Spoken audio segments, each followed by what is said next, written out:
할렐루야 토부 공동체 여러분, 한 주간도 건강하게 잘 지내셨나요?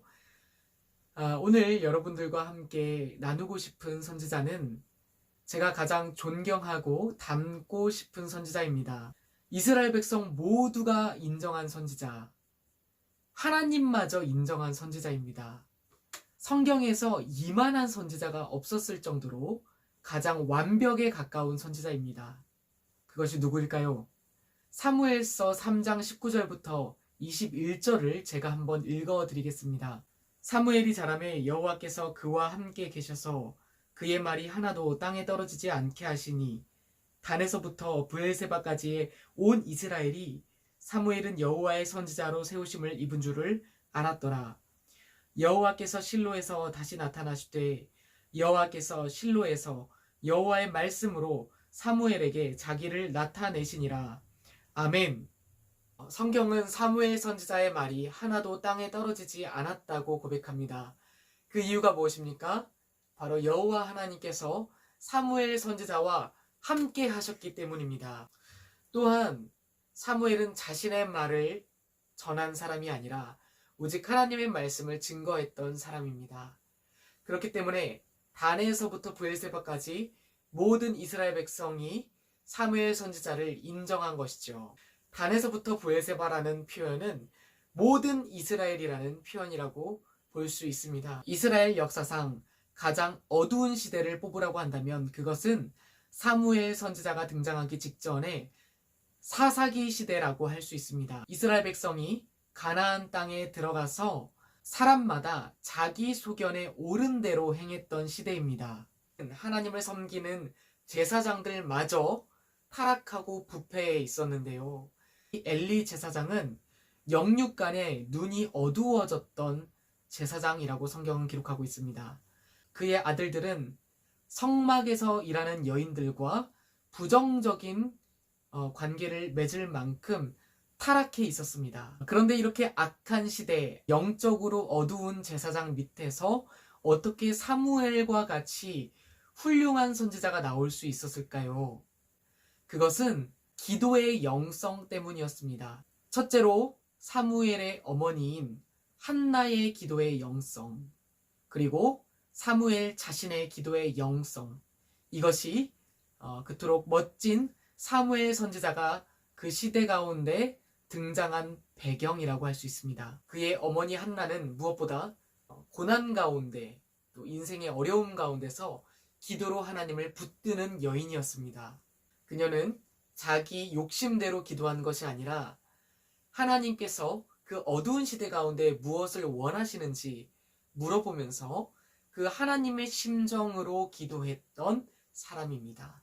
하나님은 죄로 가득한 이 사사시대에 하나님의 말씀을 전할 단 한 사람을 찾으셨습니다.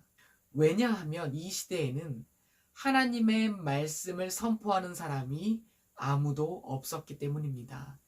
그래서 사무엘상 3장 1절을 보면 이렇게 기록하고 있습니다. 아이 사무엘이 엘리 앞에서 여호와를 섬길 때에는 여호와의 말씀이 희귀하여 이상이 흔히 보이지 않았더라. 아멘. 성경은 이렇게 사무엘의 시대에 여호와의 말씀이 희귀했다라고 기록하고 있습니다. 그래서 한나는 아마도 하나님 앞에서 기도하는 가운데 하나님의 마음을 전할 단 한 사람을 찾고 계신다는 그 하나님의 마음을 깨달았던 것 같습니다. 그래서 기도 가운데 이렇게 하나님께 약속을 합니다. 주님, 만약에 나에게 아들을 주신다면 그 아들을 일평생 하나님께 바쳐서 주님의 말씀을 증거하는 하나님의 사명자로 세우겠습니다. 하나님의 말씀을 전하는 선지자로 주님께 바치겠습니다. 하나님은 한나의 기도를 들으시고 정확하게 그 기도에 응답하십니다. 그리고 아들을 낳게 되죠. 그것이 바로 사무엘입니다. 한나의 기도의 영성은 사무엘에게로 그대로 흘러갑니다. 사무엘은 하나님 앞에서 쓰임받는 그의 일평생 기도하는 선지자였습니다. 그는 이스라엘 백성들을 모아서 그들의 죄를 위해 회개했고, 또한 그들로 하여금 하나님 앞에 함께 회개하도록 촉구했습니다. 사무엘 선지자의 집은 라마라는 지역에 있었는데 그는 그곳에서도 제단을 쌓고 하나님께 기도했습니다. 사무엘 선지자가 이스라엘 백성을 다스리던 시절에 이스라엘 백성들이 찾아와 사무엘 선지자에게 왕을 요구합니다. 그러자 사무엘 선지자는 깨끗하게 자신의 리더십을 넘겨주기로 합니다.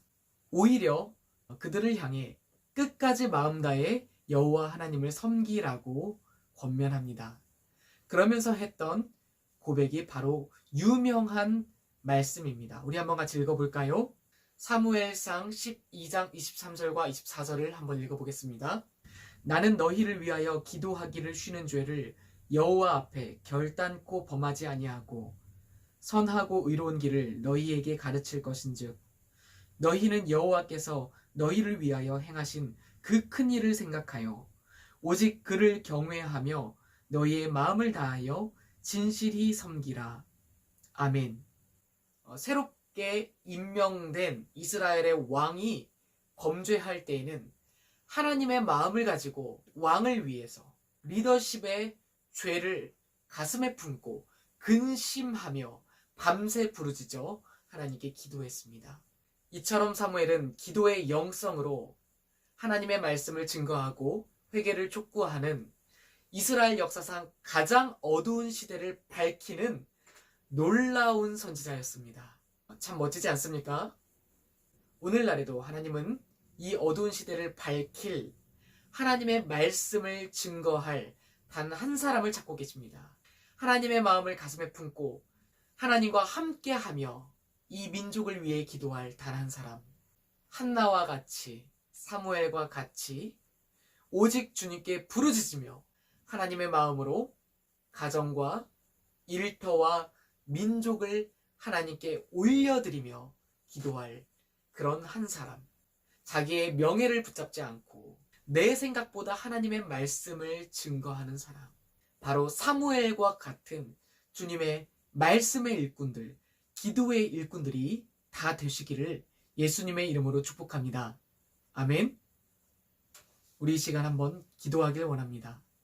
하나님, 하나님의 말씀을 증거하는 자가 없고 기도하는 자가 없는 이 어두운 시대 가운데 하나님의 심정을 가지고 부르짖어 기도하며 이 민족을 주님께 올려드릴 단 한 사람, 하나님이 찾으시는 하나님의 말씀을 증거하는 단 한 사람, 우리 도부 공동체가 하나님이 찾으시는 주님의 복음의 증인이 다 되길 원합니다.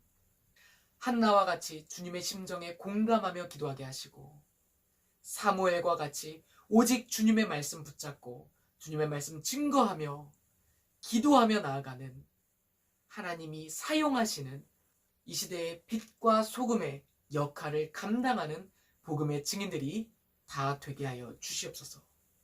하나님과 친밀하게 함께하며 일터에서 가정에서 예배의 제단을 쌓는 예배에 승리하는 한 주가 되게 하여 주시옵고 하나님께 인도함 받는 귀한 한 주가 되게 하여 주시옵소서.